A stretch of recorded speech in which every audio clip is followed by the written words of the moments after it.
Shalom and welcome to this edition of Revealing the Truth, where we cover the headlines, the heartlines, and biblical truth. I'm your host, the Reverend Rabbi Eric Walker. Shame, ashamed, guilt-ridden, feelings of unworthiness are a part of many believers' arsenal of emotions. But is that really what God desires for those He calls His own? We are delighted to add our next guest to our roster of featured guests who brings specific insights into the biblical life. Dr. Mark Baker will be joining us on the second Friday of each month at 12 o'clock Central Time. He received a PhD in clinical psychology and a master's degree in theology, as well as a certificate in psychodynamic psychotherapy. He serves as the executive director of the Rabbi Counseling Centers in Pasadena and Santa Monica, California. He's the author of several books, including Jesus, the Greatest Therapist Who Ever Lived, which has more than 2 million copies in print, and his new book, Overcoming Shame, Let Go of Others' Expectations and Embrace God's Acceptance. It's my pleasure to welcome Dr. Mark Baker as a featured guest here on Revealing the Truth. Mark, it's so great to see you. Happy New Year to you, and welcome, officially welcome, to the Igniting Nation family, where we come alongside of you as you come alongside of us. Thank you, Eric. It's my honor to be with you. I'm excited to talk about these things and to really go deeper into the subjects that you and I have begun discussing. So I'm looking forward to it very much. You know, one of the things that our audience responds to is when there is a natural free flow and dialogue of two spirit-filled believers in embracing a particular area that impacts the greater body. And you have, in your practice, covered the full spectrum of depression and anxiety and all the normal kind of things. But what you've stumbled upon, and not really stumbled meaning that you've just accidentally discovered, but you began to see the connection to something regarding shame, ashamed, self-esteem, all these issues that we bandy these words around, but we don't really look at the biblical impact of our psyche, of our soul, and how afflicted our souls become when we walk in this area of shame. That's exactly right. And I think stumbling is fair because I'm sort of stumbling forward as I learn over the decades in my work here. And for years, I've been the director of the Rabbi Counseling Centers for over 25 years. And for years, we would see godly people coming into our offices, people who read the Word, who are in fellowship, who pray on a regular basis. And they end up doing things that are so ungodly to other people in their lives. I mean, it's shocking to find that really among the Christian church, as we were just talking about, we're one of the few organizations that shoot the wounded, as you were just saying before the break here. Why is it that these people who know God and who know Scripture would end up being sometimes mean in the way they treat people? I mean, this just kept shocking me over the years, and I try to dig into what was going on in the lives of these people that caused them to act in this way, and they would give you a biblical explanation for why they were acting the way they were acting, and they in their own minds believe, no, this is godly, this is righteous indignation, they'd say, or something like that they felt justified in acting in what were really sometimes cruel ways towards other people. And what I began to find is that there were unresolved feelings in their lives driving them that they didn't know. They weren't aware. They thought, my reason for doing this is what God says in this verse, right? And as I would talk with them over time, I'd find, well, I think you've got other reasons motivating you that you're not aware of. And one of the most pernicious, one of the most damaging emotions that I found driving good people to do bad things was this emotion of shame. That it was unacknowledged, unhealed shame that was causing them to shame others and hurt others quite outside of their own awareness of doing this. So and that led me to the book that we just talked about. You know, one of the mentors in my life in the area of biblical Christian counseling was Larry Crabb. And Dr. Larry Crabb was one of the first to embrace, even 30 years ago, he was almost a new Copernican, that said, you know what, I've been in practice in California for 10 years, and I'm dealing with anxiety disorders and all these other things. But what I'm finding is that if I deal with the sin response to what's gone on in a person's life, I'm going to get to the core of what's going on. And your approach to this is the same way, is looking at this sin response. There's something that's happened, and we've lost sight of the fact. And God makes it very clear in His Word. And I just happen to be finishing up a Genesis 20 teaching, very in-depth in the Hebrew and English. And it makes a very clear point that whatever we do to another, we are doing to God. And we've lost sight of that. We've lost sight that we're all created in God's image, and therefore what I do to you, I'm doing to one of God's creations, and therefore if I'm sinning against you, I'm sinning against God. And we've lost that message. We've lost that connection that your spirit is just as big as my spirit. Your creator is just as big as my creator. Your gifts are just as big as my gifts. We are created on an equal level in the image of God, same image, same standard. How is it that I would perpetrate against you something where I'm predisposed to judge you, condemn you, shame you, convict you, and have this rush to judgment that winds up putting a mantle on you that causes you to go into this shame response syndrome? Right. It's confusing. It's very confusing, because shame itself, the feeling of being less than. Shame is the feeling of being less than, and if it goes on long enough, it's the feeling of being defective and being unworthy of God's love, unworthy of love. Shame is a feeling. So shame itself is not a sin, and yet what we do with it often is. So it's very confusing in the church. There are moments when the feeling of shame is actually a good thing. There are moments when I recognize I am not God, and I should fear that God because I am not God. There's a time when I should recognize my lessness than Him. But what I need to not lose is the knowledge, the heart knowledge, really, that I am worthy of love and that you are too, in every moment, because you are in the image of God. We are all in the image of God. You can't deserve God's love, but you are worthy of it because you bear His image. And so that feeling of shame clouds us. It clouds our thinking. If that feeling of shame goes on too long, then I begin to believe the lie that either I'm not worthy of love or you're not. And then that causes me to act in very destructive ways. It's hard for us to hang on to this realization, is that while we were yet sinners, God loved us, right? It is, I've not earned it, and yet I'm still worthy of it. It's very hard for us to grasp that. And then when I see others who I feel like who've acted in ways that frighten me or threaten me or that I don't like, then I lose that sense as well. I treat them as though they are not worthy of love. And it really is. I think it's a major problem in the church today. Something we've got to get our hands around, especially in the world today that acts in such unloving and shaming ways. The world today is predisposed to respond immediately with a shaming response, and really there are those who feel entitled to destroy the lives and careers of people without really having to think very much about it at all. And this is very popular and prevalent in the world in which we live today.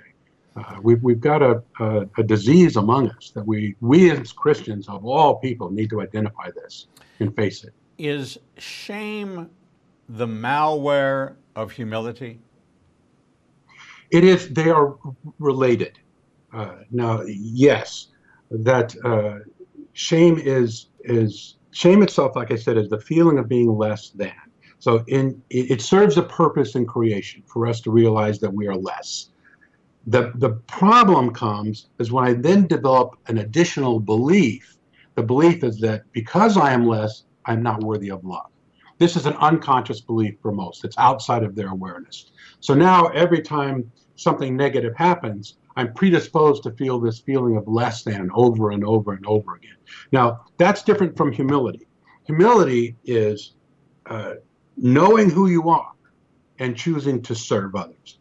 Jesus, in his powerful demonstration of humility at the Last Supper, when he got up and he washed the disciples' feet, and that passage starts off with knowing that God had placed all things under his power, and knowing that he had come from God and going back to God, he got up and washed the disciples' feet. That's the core of humility. Knowing who you are, knowing what God has given you and the power you have in God, choosing to serve others. It has nothing to do with feeling less than. Jesus did not feel less than when he got up and washed the disciples' feet. He felt exactly as God would feel in the flesh in that moment.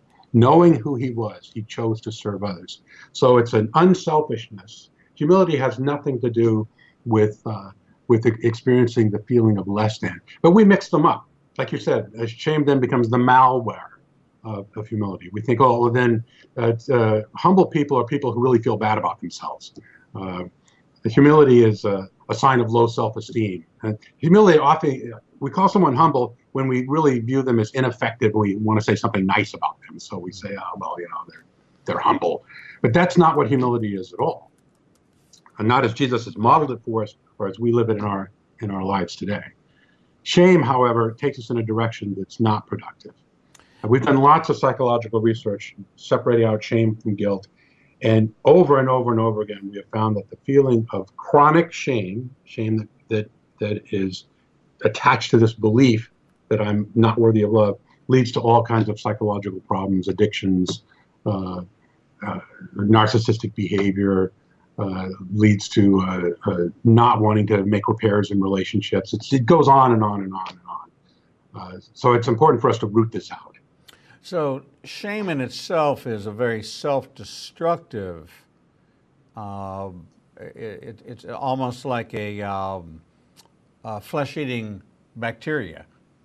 Shame proneness is, yes. When shame gets associated with this belief that I am not worthy of love, when I feel less than, and it confirms this conviction that I'm not worthy of love, yes, we call that shame proneness. That is flesh eating. It is self-destructive because it leads to things like wanting to hide.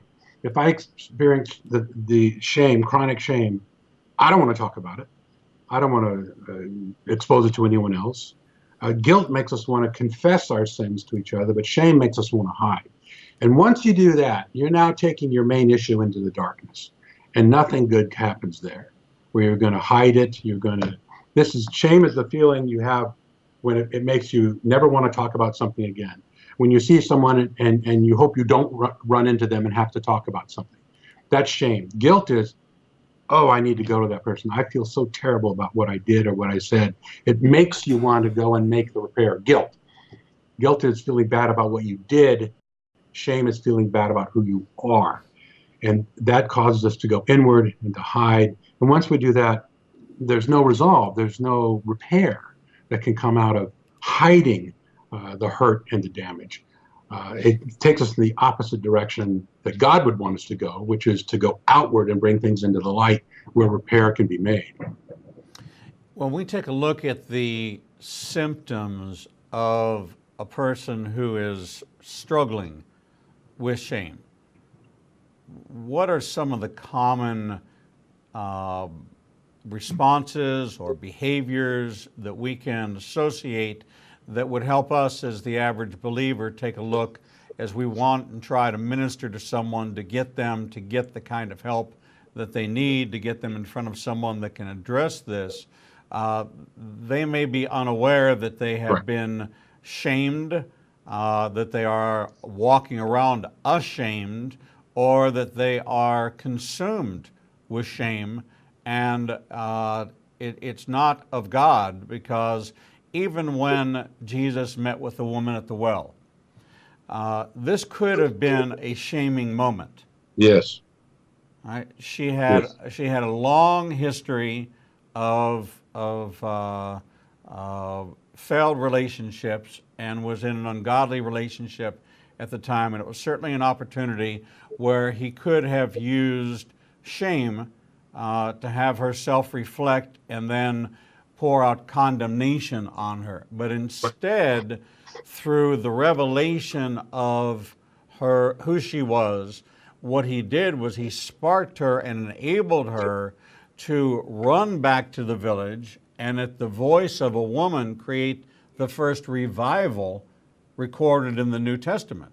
Right. So even though there was bad news delivered, it was not delivered in a condemning or shameful way. Correct. Yeah, it shouldn't be surprising to any of us, but the model that Jesus set for us for how to deal with other people is just brilliant. We are psychologically just beginning to understand the brilliance in the way that he treated people. Of course, he was God, so he knew how to conduct himself. But our science of psychology is just discovering how brilliant his behavior was psychologically. In that moment, you're right, most of us would have probably shamed that woman.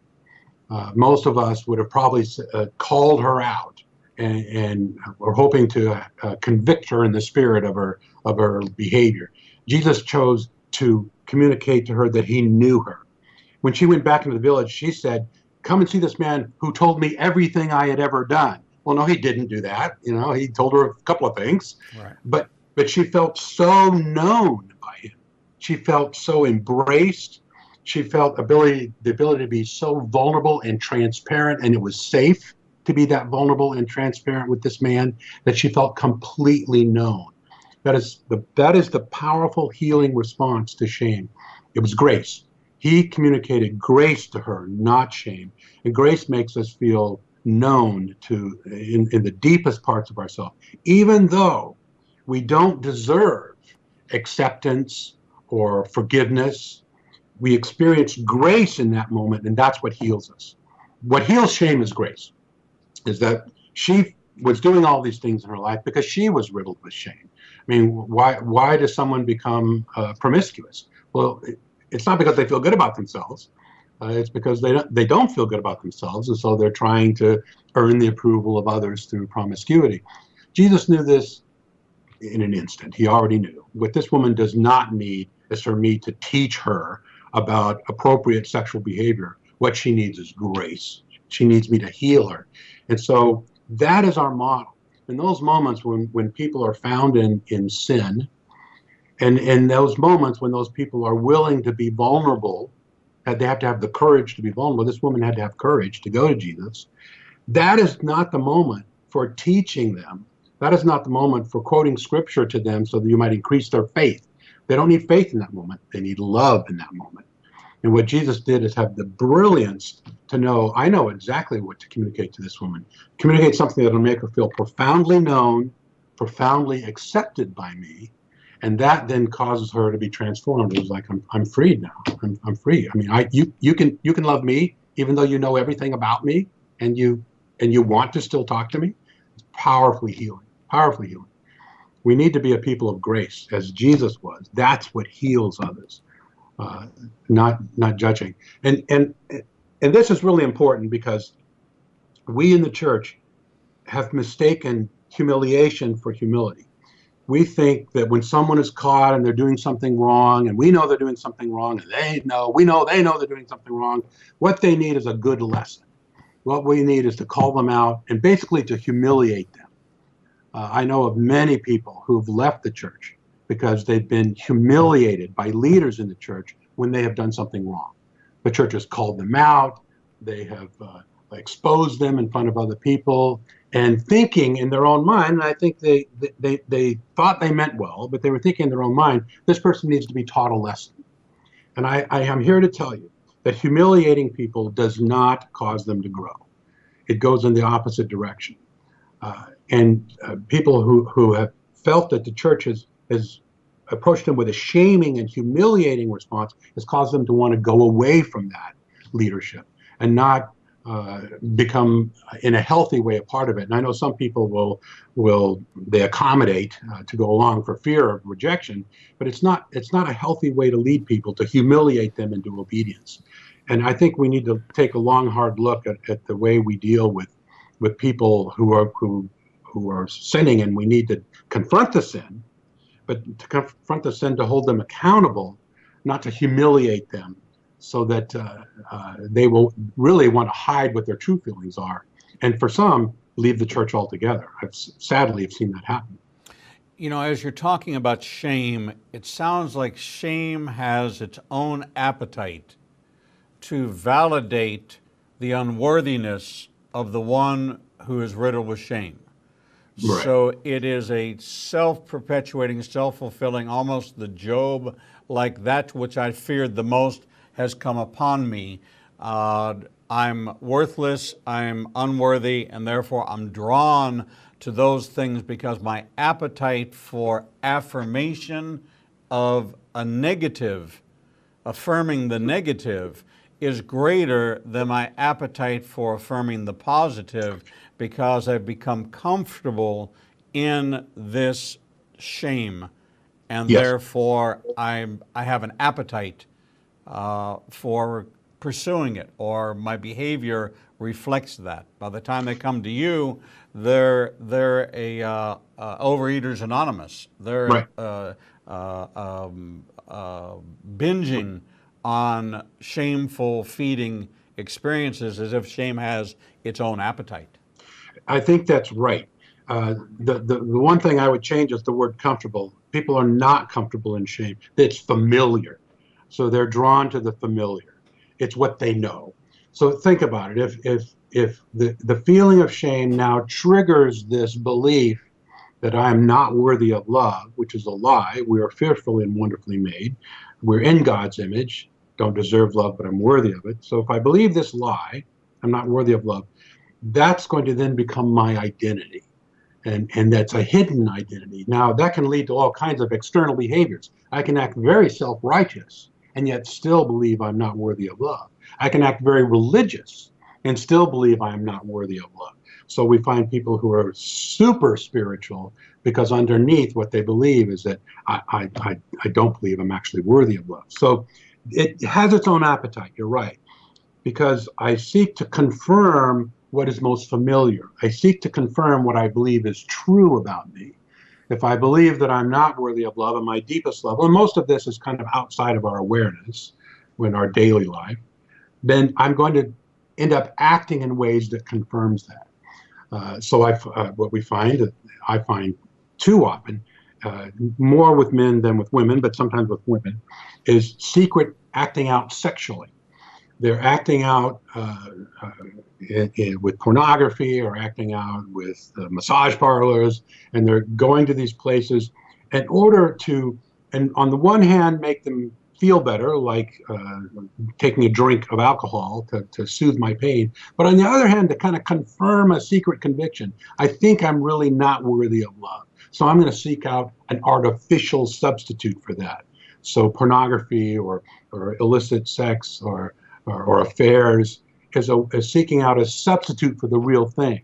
Because in my heart of hearts, I have this shame that makes me believe a lie about myself. I don't really deserve a loving relationship of integrity, not really. And so then I feel it really feels more familiar to me to go and engage in these secret behaviors that I actually don't believe are right. I have men sitting in my office telling me, I know it's not right for me to do this. And yet I find myself driving over to this place that I know I shouldn't go to. These are Christian men who say this to me. That driving force is that you've come to believe a lie about yourself, that who you are is not worthy of love. You don't deserve to go home and have an honest, loving relationship with your wife. You believe that really what fits most for you is some secret, illicit place that you believe is wrong in your own heart. That's what shame does. It has an appetite that is so destructive. I think appetite is a good word for it. We need to feed something that is actually eating us up from the inside. You know, it's interesting that the manifestation of this shame in men seems to come in the form of sexual behavior. Mm-hmm. We find biblically that this comes under the spirit of Baal, and that any organization that is incredibly legalistic, it fosters, because there's such heavy condemnation if you don't perform, then it becomes an environment that breeds shame, and then that shame translates to how it plays out in sexual behavior. So Right. we look at organizations that have a very rigid checkbox kind of, and we'll name them: the Catholic Church, the Boy Scouts of America, any organization, fundamental Mormonism that allows for polygamy, those areas that are so rigid that there is no room for the Spirit and for the grace, Right. winds up being connected with a sexual spirit that winds up playing itself out, and it has victims. So shame has the victim of the person, but then they become predatory because this appetite it has to be fed. It's feed me Seymour. It's Little Right. Shop of Horrors. Feed me Seymour. But that is exactly right. So then the damage spreads. It doesn't stay. And because shame causes us to not want to look inward. Shame is the one emotion that nobody wants to talk about. People are willing to talk about their guilt, but nobody wants to talk about their shame. I'm willing to talk about what I did that's wrong and that I repent of, but I'm not willing to talk about how I feel I am wrong. And so it is pernicious in that way because we can't bring it out into the light and heal it. But how it does come out is exactly as you're saying. Then we act out in destructive ways. You asked earlier about what are the signs of shame. One is a predisposition to get angry in destructive ways. Now, anger itself, Paul tells us, be angry but do not sin. Don't let the sun go down on your wrath. So he's saying anger is not sin. Anger itself is not sin, but it might be if you don't deal with it carefully. So there is a healthy use of anger that God has created. It's energy to solve a problem, we say psychologically. Now that's the healthy use of anger. But when you're predisposed to shame, then anger becomes something else. It becomes unhealthy. You don't use your anger to go and correct a problem. You don't use your anger to fix something. Use your anger to make things worse. Use your anger to distract and hide from your shame. So anger, people who are predisposed to rages often, you know guys who have an anger problem or a short fuse, they say, you always find an issue with shame with these men or women who are predisposed to getting angry often because they'll do and say things that don't repair relationships, that don't fix problems. They end up making things worse for other people. That then does not make them feel good in their soul. If my anger is used in destructive ways, I don't really feel good about myself. That predisposes me to feel more shame. So now I'm on this cycle of my shame causes me to act out in an angry way that is not constructive. That then leads to broken relationships, what doesn't make me feel good about myself. That then causes me to feel more shame. And then we have people who we say are addicted to rage or addicted to anger or have an anger problem. But really, it's a cycle of shame, anger, shame, anger, shame, anger. There are many ways that it shows itself that shame itself doesn't stay in the box. It has to manifest itself in some way. And because we're not actually being honest about the shame itself, it comes out in secondary ways that end up hurting our relationships with other people. Guilt makes me want to make the repair. Shame makes me want to hope that people never bring it up again. I don't want to talk about it. I don't want his name ever mentioned again in this house, a man will say. Well, how is that ever going to repair anything, right? That's because it's rooted in some feeling of shame that makes you want to hide. We're talking with Dr. Mark Baker, author of Overcoming Shame, Let Go of Others' Expectation and Embrace God's Acceptance. He appears here on the second Friday of every month at the 12 o'clock hour as we explore what challenges and what a believer contends with, and what contends with you, God contends with and gives us a way out and a pattern. And we're talking about that pattern of the grace of Jesus as being the greatest overcomer of shame is grace, and finding the grace to apply to ourselves, to allow ourselves to receive God's grace so that we can navigate through the shame into a healed place, a restored place where we do feel that we were created and loved by this loving God that desires and pursues a relationship with us. We're going to take a short break, and when we come back, we're going to continue in our conversation about overcoming shame with Dr. Mark Baker. We'll be right back. Not everything that makes the headlines has biblical importance, but many events that happen around the world do, and you never hear about them. Igniting a Nation is pleased to teach Revealing Prophecy every Tuesday night at 7 p.m. at the Marriott 280 in Birmingham. We will cover worldwide events and insider information that will connect the dots of what's happening around the world with biblical prophecy. If you happen to miss a class, we'll televise each week's class at 10 o'clock Central Time on ignitinganation.com and all our social media outlets. Copies of the teachings will also be available to purchase on our website at www.ignitinganation.com.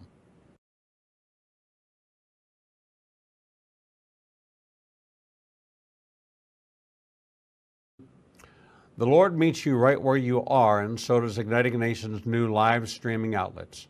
You can now watch Revealing the Truth, Revealing the Bible, and Prophecy Revealed simulcast live each Monday through Friday from 10 a.m. to 1 o'clock p.m. Central Standard Time on YouTube Live, Facebook Live, Vimeo, Periscope, and through our website, www.ignitinganation.com. No matter what device you are using, our program will automatically scale so you won't have to miss a single program.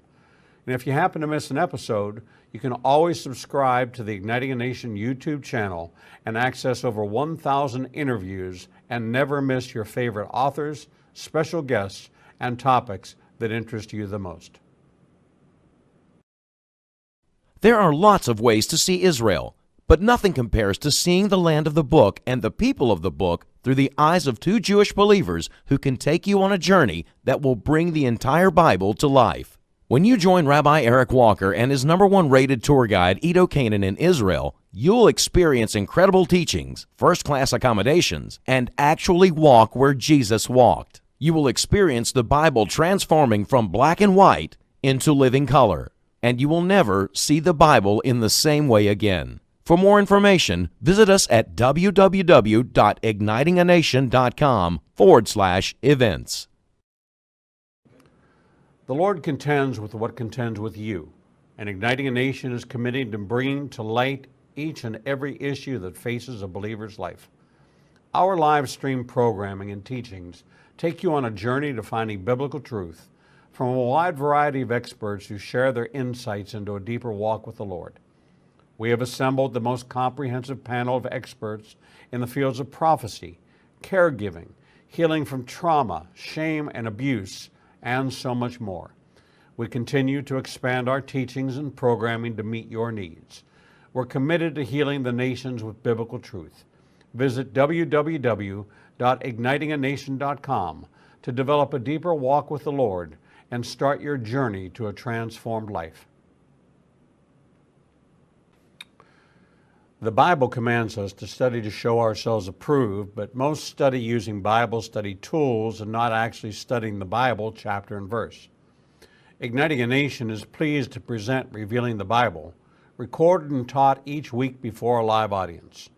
We take you deeper into the actual Bible and verse in both Hebrew and English and connect the dots between the Old and New Testament. You can attend our 2 classes in Tuscaloosa and Birmingham, or watch the program every Wednesday at 11 a.m. Central Time on ignitinganation.com and all our other simulcast outlets. For more information, visit www.ignitinganation.com/events. Not everything that makes the headlines has biblical importance, but many events that happen around the world do, and you never hear about them. Igniting a Nation is pleased to teach Revealing Prophecy every Tuesday night at 7 p.m. at the Marriott 280 in Birmingham. We will cover worldwide events and insider information that will connect the dots of what's happening around the world with biblical prophecy. If you happen to miss a class, we'll televise each week's class at 10 o'clock Central Time on ignitinganation.com and all our social media outlets. Copies of the teachings will also be available to purchase on our website at www.ignitinganation.com.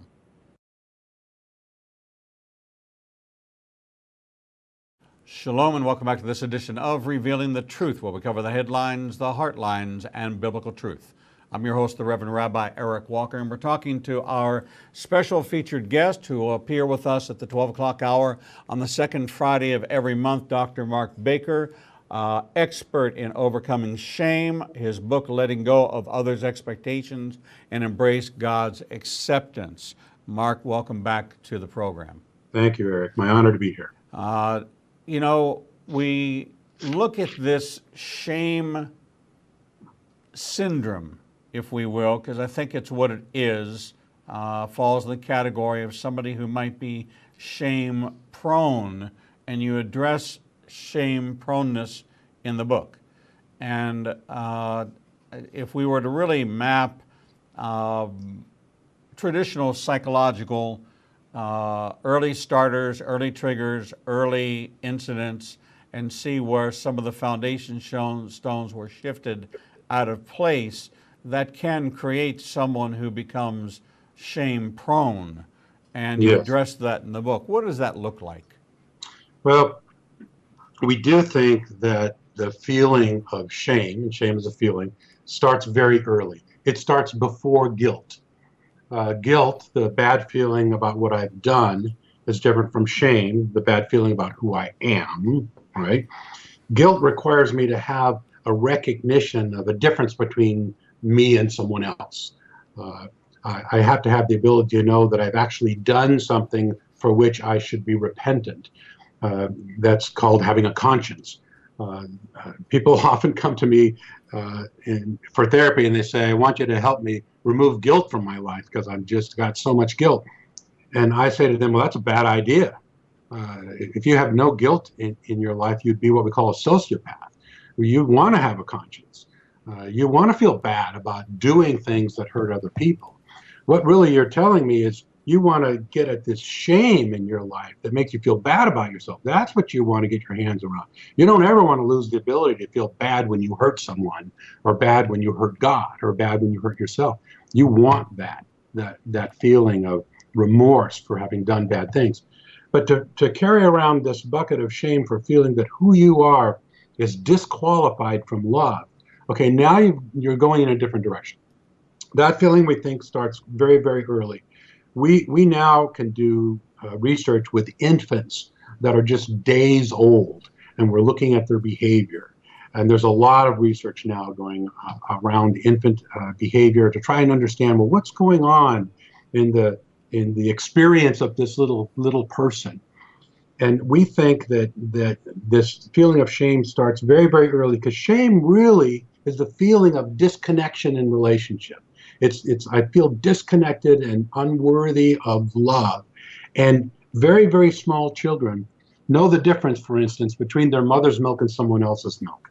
They'll turn towards their mother's milk at 8 days old. So they're able to have some sense, very, very basic sense of self and other. Now, they don't know that they've done anything, but they know they have a response to the people, to the others in their life. They'll respond to human faces more than non-human faces. So we're hardwired to be seeking out a relationship with someone outside ourselves.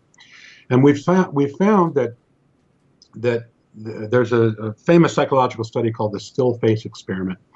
And in that study, they brought in very young children, just a few months old, and had their mothers play with them as they normally do, and then stop with a still face. Not an angry face, not a disturbed face, just a still face. And within seconds, the infants go into a painful crying state. Just within seconds, they feel disconnected, and they can't get a response back. They giggle, the mom doesn't giggle. They point, the mom doesn't look. You know, they arch their backs to try to get a reaction. The mom doesn't react. That then begins to give them the feeling, oh, I'm not worthy of a reaction. I'm not worthy of a response. I'm not worthy of love. That starts, we think, in the very first few months of life, that we are looking for a response back from those that love us around us. And if we don't get that response, we begin to doubt our own worth. That's, we believe, the prototype of shame in those very first months of life. And some of us grew up with mothers who were depressed, or some of us grew up with mothers who were absent or alcoholic, or some of us grew up with caregivers who just really weren't very good at being responsive. And even though maybe we were never beaten or injured, and that causes shame too, of course, so to abuse a child is going to cause the child to believe they're unworthy. But just not responding can cause someone to feel unworthy. And I think we all need to think about that in our relationships as adults too. I mean, when someone does or says something or reaches out to me and I just don't respond, that is sending a message back. Sends a message, you're not worthy of a response from me. But it's most damaging in those early years. So we can begin to take on this feeling of being less than and a belief that I'm not worthy of love in the very few first months of life. And then that starts to snowball. Well, then the child will act in ways that are congruent with that belief. And then that brings more shame upon them because they'll act in insecure ways, or maybe they'll act out and cause trouble because they believe they're unworthy of love. And then people tell them they're troublemakers, or it snowballs. It snowballs. But it starts, my point is, it can start very, very early. Well, I was that child. My mother had she was ill when I was born. My eardrums ruptured when I passed through the birth canal. I was placed in isolation, 1952. You know, this nurturing, this bringing the baby to the mother. We were apart for 3 days, so I had no contact with my mother for 3 days. Because she was sick, there was a caregiver who was now an intermediary, and there was no, my father was Hungarian, Eastern European, women took care of the babies, so there wasn't that interaction.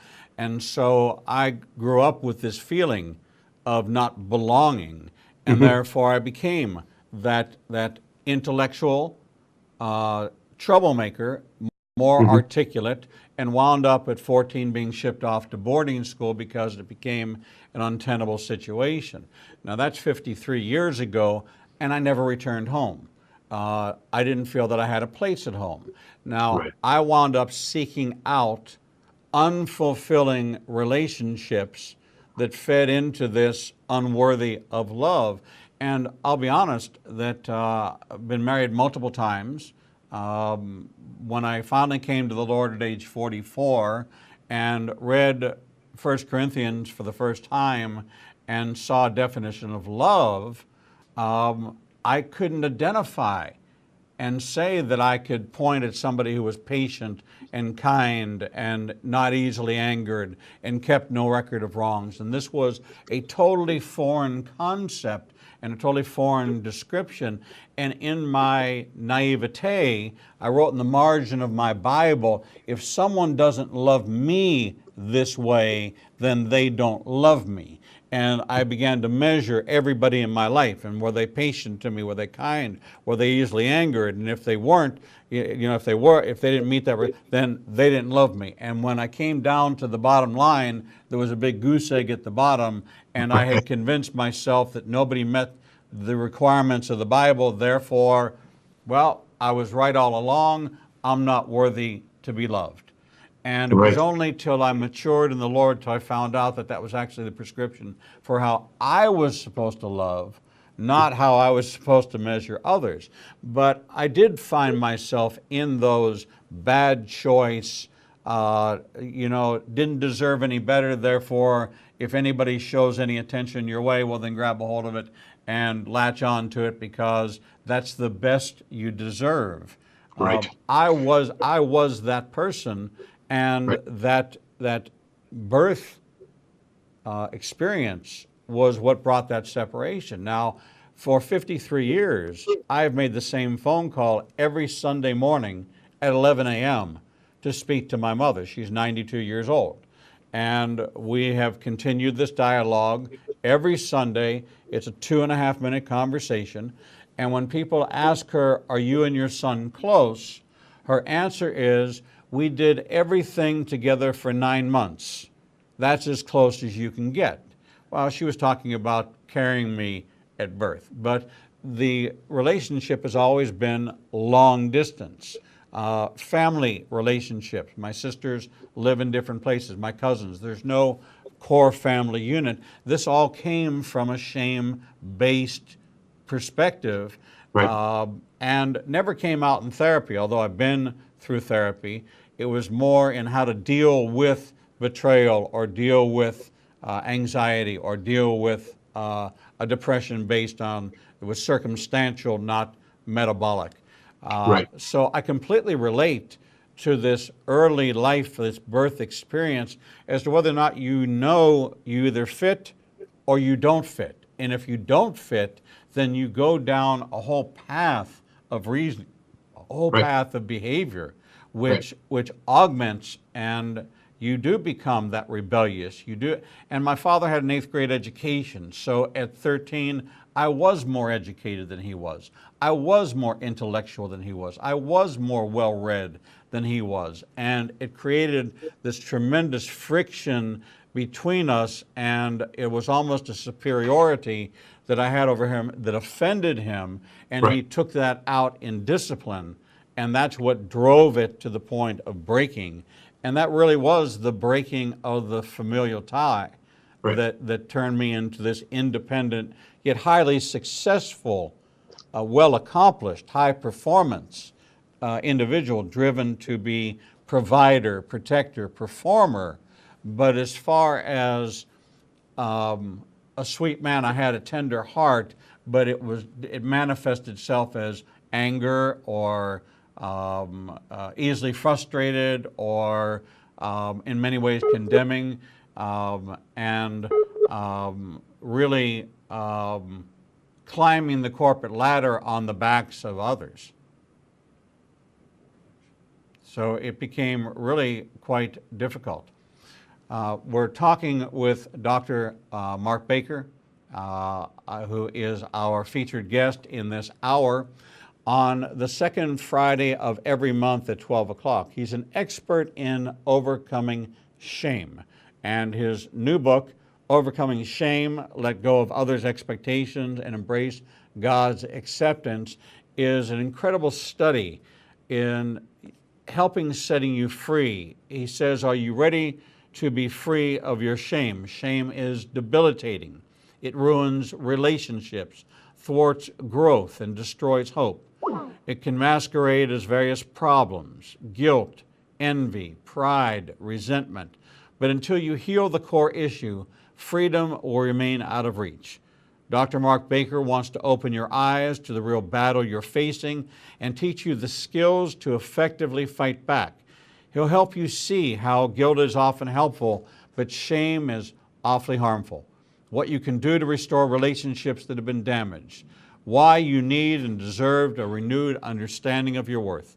Combining his psychological research, sound biblical teaching, and clinical experience, Dr. Baker provides a valuable resource to address the pain no one talks about and explore the only remedy that can bring real healing.